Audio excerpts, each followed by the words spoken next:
Good morning, everyone. I'm Maria Dakake, an associate professor of religious studies here at George Mason University and a member of the steering committee for the Ali Verloc Center for Global Islamic Studies. On behalf of the Center and George Mason's Religious Studies and Islamic Studies faculty, I want to welcome you to our new conference, New Approaches to Qur'an and Exegesis. Now, turning to the substance of the conference itself, the conference is meant to highlight some of the important new developments, both in the study of Quranic exegesis, that is, in Arabic tafsir, in its pre-modern Islamic context, as well as new developments in contemporary approaches to interpreting the Quranic text. These two developments are very much intertwined, and there is coming to be a critical mass of scholarship in both areas that collectively is raising important questions about the conventional understanding of Quranic exegesis or tafsir in both Islamic and Western scholarship. As many of you are aware, the Qur'an is a text that invites interpretation and explication. The text of the Qur'an itself makes it clear that it cannot simply be read and understood literally in every case. It openly states that it contains parables and metaphors, which by definition must be understood figuratively rather than literally. Moreover, the Qur'an repeatedly invites its readers to ponder and reflect on its verses. In 2:119, it says, يُبَيِّنُ اللَّهُ لَكُمُ الْآيَاتِ لَعَلَّكُمْ تَتَفَكَّرُونَ, right? So God explains the verses so that perhaps you will reflect.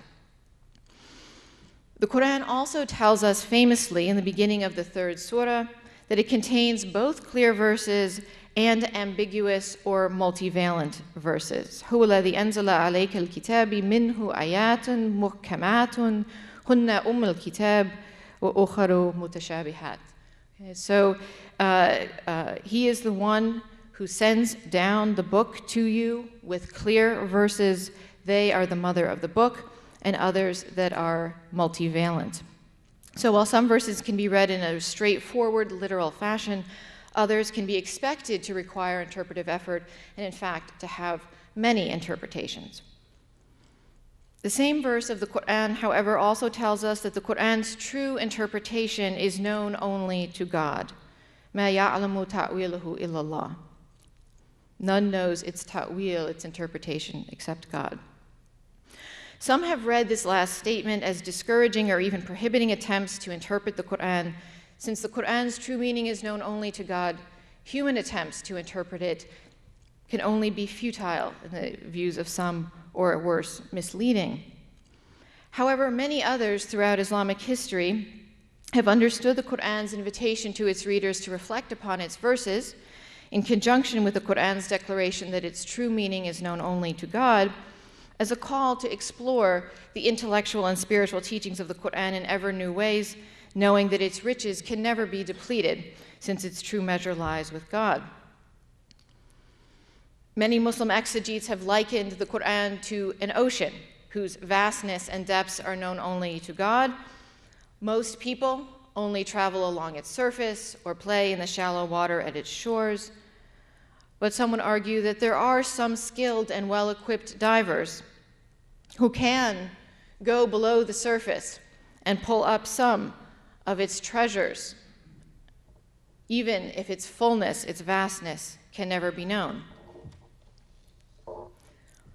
But this kind of an understanding led to a series of debates.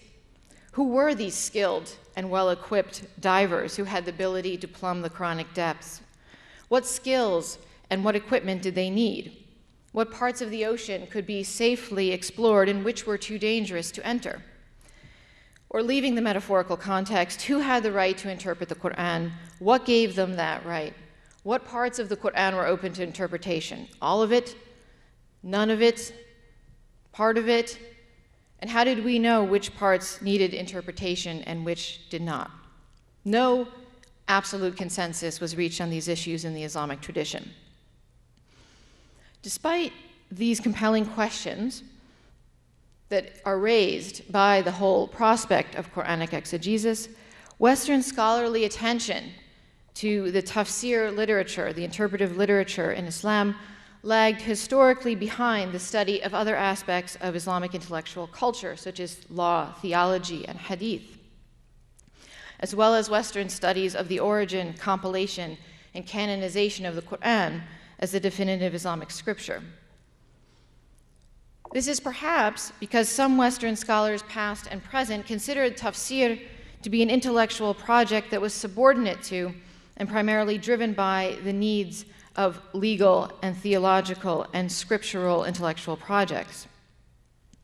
While it is undoubtedly true that various works of tafsir were shaped by legal, theological, and even sectarian agendas, Walid Saleh, for example, has argued persuasively that the development of the tafsir tradition, particularly among medieval Sunni scholars or certain medieval Sunni scholars, was characterized by a discernible move toward including as many interpretive perspectives as possible, making the tafsir genre a truly encyclopedic one that, like Sunnism itself, created orthodoxy by a process of inclusion rather than exclusion.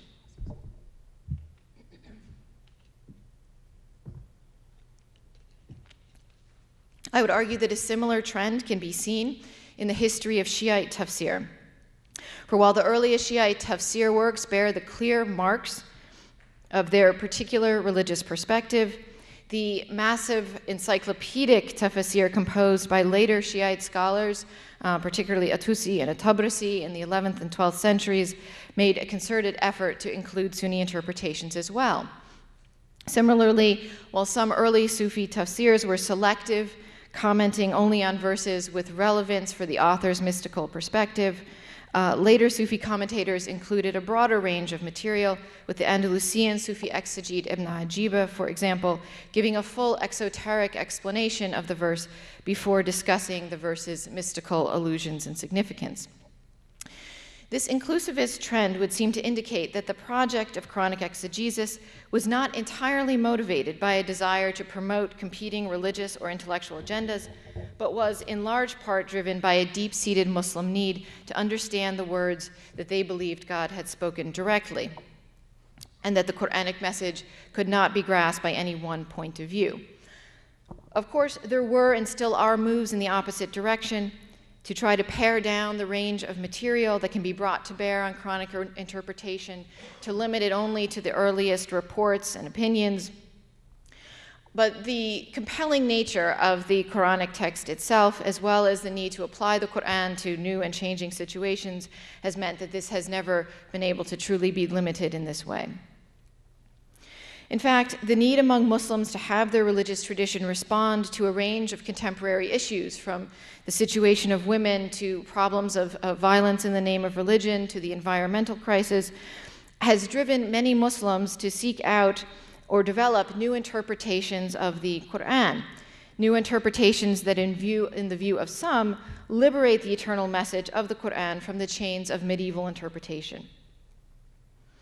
Nonetheless, the Quran remains central to many of the current intellectual and social activist agendas in the Islamic world. For example, many scholarly activists of the rights of women in Islam have argued in impressive detail that the Quran was a text concerned with establishing the rights of women, but that this message has been partly obscured by the weight of medieval Quranic exegesis, influenced as it was by conceptions of gender relations prevalent in medieval society. On the matter of interfaith relations, we see that the Quran contains many verses that seem to identify Islam with true religion as such. For example, in 3:19, it says, "Inna deena inda Allahi al-Islam," truly religion with God is Islam. But such a statement can be read in two ways. It can mean either that Islam is only the true religion, or that all true religion is Islam. Many medieval exegetes chose the more exclusivist interpretation of verses like this, but many are asking whether reading such Quranic statements more inclusively, as they certainly can be read, might be better suited to the needs of a globalized world in which religious cultures increasingly coexist within the same communal and national boundaries. For some, making such interpretive shifts in the understanding of the Qur'an requires jettisoning much of the classical tradition. And today there are people who would identify themselves as Qur'an-only Muslims, taking the Qur'an as their only or their primary textual religious guide in navigating modern ethical and moral issues. But parallel with this intellectual trend, there has developed among other scholars equally concerned with the situation of Islam in the modern world, a new appreciation for the classical and pre-modern tafsir tradition. Prior to the last 10 years or so, most studies of tafsir tended to focus on a few well-known works of tafsir. But now tremendous work is being done to bring the fullness of this tradition to light, to publish important tafsir works that have only remained up to this point in manuscript form, or to discover ones that are unknown existing in manuscript libraries, in some cases to translate them. We also have very impressive new efforts to put much of the tafsir material, both in Arabic and where available in English translation, online. This has opened up the questions about interpreting the Qur'an and how you interpret the Qur'an to a much broader audience. You no longer need to purchase an all-day pass to the libraries of Princeton or Harvard to access these works. You just need an internet connection. And it should finally be mentioned that many of the interfaith initiatives that many Muslims are engaged in today is also centered on the Qur'an, on reading the Qur'an, and sometimes giving new interpretations of the Qur'an, bringing the Qur'an into dialogue with, for example, the Judeo-Christian scriptures, and in some cases taking into account non-Muslim reflections upon the Qur'an when those reflections are made with a sincere effort for understanding and interreligious dialogue. After all, the Qur'an addresses not only Muslims, but explicitly also Jews and Christians, and also in places all human beings. By addressing them in this way, the Qur'an is effectively inviting their response, and I would argue it invites a response that is not necessarily limited to outright acceptance or rejection. All of the distinguished speakers we have invited to address us at this conference are deeply engaged in one way or another in the scholarly developments and initiatives that I have just mentioned. I and several of the other participants, including Joseph Lombard, Jean Ardagle, and Mohammed Rustam, among others, have been involved in a major new project under the editorial leadership of Dr. Syed Hossein Nasr, our editor-in-chief, and also our keynote speaker this evening, to bring out a study Qur'an, which will hopefully go to press next year. The study Qur'an is being produced by HarperCollins, and it will include an English translation of the Qur'an along with a running commentary that provides a synopsis, an overview of traditional interpretations of the verse, broadly conceived, including Sunni and Shi'ite interpretations, looking at the legal and the theological and even the mystical interpretations or implications of those verses. This project owes a tremendous debt to the encouragement and generous funding of the Institute on Religion and Civic Values, whose financial support has been indispensable in allowing the editors to devote so much of their time to this project. The director of this institute, Mr. Shabir Mansouri, personally coordinated the funding of this project, and I'm very pleased to say that he is here with us today. Looking for him, I don't see him. Oh, yes, right there. And I would like to extend my personal gratitude to him. The project has also just received important additional funding from the Al-Hibrity Charitable Foundation here in Washington, D.C., and I would like to extend my gratitude to them as well.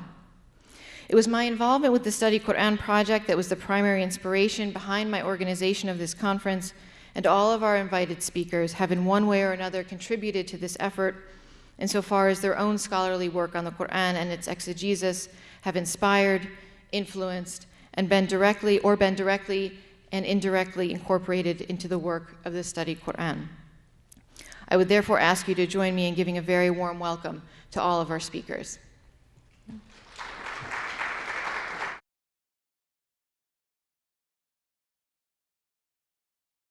Good morning. Thank you, Maria. Thank you for the invitation to participate in this conference, to see old friends again, to muse and offer ideas about tafsir, which seems to be an endless source of inspiration for many of us. A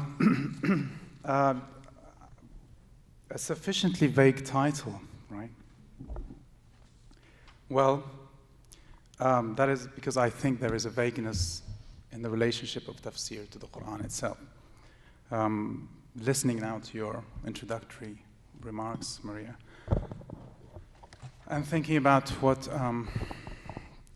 scholars like Walid Saleh have said about tafsir and this relationship, particularly among the confessional, let's say, communities, that Sunni scholars tried to be comprehensive, inclusive.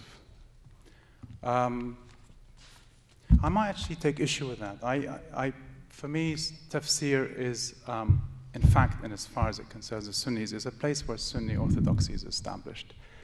And actually, frequently, the way I see tafsir, especially if I'm reading Shi'ite tafsir and certainly Sufi tafsir to an extent, and this is why we have the transition from, the kind of sort of divided units, separate units of the early Sufi tafsirs, like the one attributed to the Imam Ja'far Sadiq, and to then a much fuller tafsir. I wonder whether, the other, commentators' tafsirs were written with the Sunni discipline of writing tafsir in mind. In a sense, I don't want to be cynical and say they were paying lip service to something that really was a Sunni enterprise, but I do see that there is no sort of symmetry in how the various kind of communities approach tafsir. So I'm not sure. I would disagree with Walid's suggestion that actually, they were sort of trying to be all-inclusive. I think they were trying to be Sunni about it, and it's a field, the tafsir. If you go through tafsir, you can certainly trace the development and the crystallization of Sunni doctrine. And in a sense, they're not really being inclusive, they're actually being exclusive by excluding all other readings, by saying, this is the way to do tafsir. You have to know your hadith, you have to know your isnads, you have to know your orthodox sort of theology and so on. So it has that aspect to it. But there are several issues involved here. I mean, what is a tafsir of the Quran, and do we accept that tafsirs can, you can have these hundreds of tafsirs, and yet there seems to be a need for more tafsir? I mean, I don't know whether, this is everybody's experience, but it's my experience of the Quran that it's still a mysterious text. Now, whether that mystery is part of this, if you like, sort of, divine, if you like, aspect, is, open to question. I think, one frequently goes to tafsir and is disappointed. I mean, you find, it's not that tafsir is disappointing. On the contrary, tafsir is an enlightening and illuminating, genre. I mean, when you read a tafsir, you acquire a whole set of things that you don't expect to come to. But in the sense of approaching the text, because from my perspective, I'm thinking of the Quran as a text that is cohesive, if not coherent, and a text that has a narrative, it's a narration, it's a message. There is there's an intention there. There's an intention, an authorial intention behind the message. And I don't know, and the problem with the kind of modernist or perhaps even postmodernist approach to these things is that, all of these, it's at the risk of sounding crass that one poses these questions, whether there can be an objective reading of the Quran. Can there be, does this text have that one plain meaning, and then, you add your mystical, spiritual, sectarian, whatever other angles to it, and then that classifies it. So in a sense, can there be ever really, and this is part of my question and my sort of the title itself being vague. And what brought me to this issue was actually something that I was working on the tafsir of Abdul Razak al-Kashani, this 14th century Sufi commentary. Kashani is, of course, many of you know him. The tafsir is usually printed as Tafsir ibn Arabi, but we know that it's the ta'wilat, of course, of Abdul Razak al-Kashani. And one of the things I noticed that he has this beautiful introduction, actually, which I will read just for the sake of having some kind of focus, But it did strike me as quite strange that, despite his commitment, as he says, to the Quranic narrative, to the narration, to the sequence of the, let's say, the lexemes on the page that we call the Uthmanic recension, at some point, a few surahs in, he begins, the Quranic narrative is no longer of any relevance, in a sense, right? I mean, in a sense that the spiritual musings, the cosmology that he brings to the Quranic text can actually be separated and still read coherently. This is my question. So we have, in a sense, if we were to remove, let's put it this way, if we were to remove the entire text of Kashani's commentary from the Quran, would it still read coherently? I think it would. And in fact, there are ruptures. The commentary of Kashani tends sometimes ruptures the narrative. It's not a case of just having, commenting on certain parts of the narrative, but sometimes parts of the parts. In other words, if that particle of that subclause fits into a sentence that's part of the commentarial narrative, then so be it. It serves a purpose. And we've forgotten about the Quranic narrative. It's amazing that happens in a sense, and it's, it sustains the exegesis. So what I'm trying to say is that frequently when we come to tafsir, we end up going and learning about Sufi tafsir, Sunni hadith, Shi'ite imamology, instead of the Quran, in a sense, right? But then we go back to this question, then what are we looking for? I mean, what do we expect from tafsir?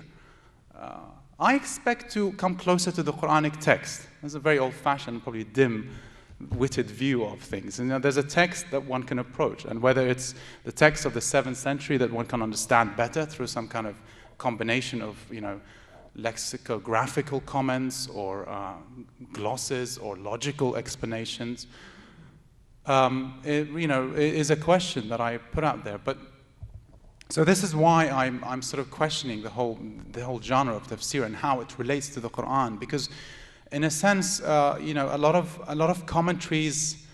Well, the English serves the purpose. The English word commentary is really more useful in that extent than the word tafsir, because you think tafsir is an explication, an explanation, an exposition of something, and actually in a lot of the cases of tafsir, they are commentaries in the sense of something that's a sort of marginalia almost. It's a sharh or a hashiyah, right? So these are hashiyas to the Quran, these tafsir, but we call them tafsir because that's the way the discipline has developed. Maybe that tells us something about the tafsir itself. Who set the parameters for tafsir to be in that sense, right? So tafsir, even though it tells us it's, this word means explain the Quran, is much more about Tabari's reverence for isnads, or for, it's about Qatada al-Hasan al-Basri and about them disagreeing, but all of that being okay within the Sunni paradigm as opposed to, something else. Is it that? I mean, what's happened to the Quranic text? That's one of the things that I've been musing about, I guess. And don't let us not forget that frequently it's something that's even our acknowledgement of the text as being having an arrangement, and that arrangement informing, being almost like a hermeneutical device, and actually informing the approach, the exegetical approach to the text. We have that. I mean, that's not something that we've created. It's something that, of course, Muslim scholars themselves talk about in the manner of when they mention the nazm of the Quran, the munasaba, the arrangement, the sequence, and so on. So it's not something I'm just sort of trying to problematize. I'm interested in this question because, in a sense, how do we approach the Quran? We expect to approach the Quran through tafsir. This is our first port of call, if you like. But what kind of tafsir do we expect? What does tafsir do? How does it get us any closer? What would a modern tafsir look like? If we could strip it of all the priorities that exist in the Sunni literature, the imamology that exists in the Shia literature, and perhaps the overly sophisticated spiritual musings of the Sufi literature, so that we have some convergence. Is that possible, or is that just nonsense? I don't know, but it's something that I've thought about. In any case, going back to Kashani, I would like to read the introduction because, in a sense, it's one of the interesting things about tafsir is that it can inspire such writing, that it inspires these words and these ideas, and yet there's always room for more, right? There's always room for yet another tafsir, and in a sense, there's always a mystery about the Quranic words. And does the Quran need tafsir in it? I mean, are we talking about the text as a devotional text, or as a text in the sense of something written down that we try to read and understand? I mean, this it's really the premise behind my paper.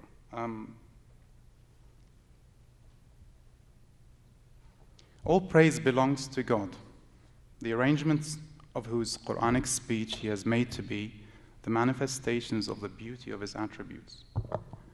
And the rising stars of His attributes He has made the rising points of the light of His essence.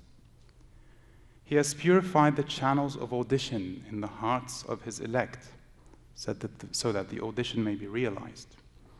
He has refreshed the sources of the sensory faculties of comprehension in His friends, so that the beholding may be certain. He has made their inmost hearts sensitive to the divine subtleties by the irradiation